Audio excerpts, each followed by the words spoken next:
आपण पाहत आहात नाशिक खबर न्यूज, जनतेचे हक्काचे व्यासपीठ। नाशिक शहरातील MIDC पोलीस ठाण्यात दाखल वाहनाचा अपहार आणि सुमारे 10 लाख रुपयांच्या आर्थिक फसवणुकीच्या गुन्ह्यातील आरोपीला गुन्हे शाखा युनिट 2 च्या पथकाने मालेगावातून जेरबंद केले आहे। पोलीस आयुक्त संदीप कळणिक, पोलीस उपायुक्त किरणकुमार चव्हाण आणि सहाय्यक पोलीस आयुक्त संदीप मिटके यांच्या मार्गदर्शनाखाली ही कारवाई करण्यात आली। फिर्यादीचा विश्वास संपादन करून अतिक खान पीर खान राहणार सोनगाव फाटा मालेगाव आणि त्याच्या 2 साथीदारांनी टाटा कंपनीचा अल्ट्रा 1918 टेम्पो उर्वरित कर्जाचे हप्ते भरण्याच्या अटीवर घेतला। मात्र हप्ते न भरता वाहन परत न करता तसेच जीवे मारण्याची धमकी देत सुमारे 10 लाख रुपयांची आर्थिक फसवणूक केल्याप्रकरणी MIDC पोलीस ठाण्यात भारतीय न्यायसंहिता गुन्हा दाखल करण्यात आला होता।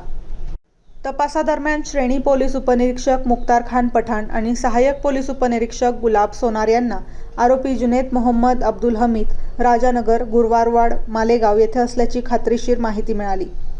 प्रभारी अधिकारी हेमंत तोडकर यांच्या सूचनेनुसार मुख्तार खान पठाण, गुलाब सोनार, पोलीस हवालदार प्रदीप नन्नावरे, पोलीस अंमलदार संतोष सुपेकर आणि मनोज शिंदे यांच्या पथकाने मालेगाव येथे सापळा रचून आरोपीला शिताफीने ताब्यात घेतले।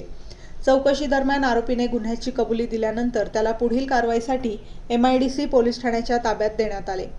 ही यशस्वी कारवाई पोलीस आयुक्त संदीप कळणिक, पोलीस उपायुक्त किरणकुमार चव्हाण, सहाय्यक पोलीस आयुक्त संदीप मिटके यांच्या मार्गदर्शनाखाली प्रभारी अधिकारी हेमंत तोडकर, डॉ. समाधान हिरे, मुख्तार खान पठाण, गुलाब सोनार, प्रदीप नन्नावरे, संतोष सुपेकर आणि मनोज शिंदे यांच्या पथकाने पार पाडली।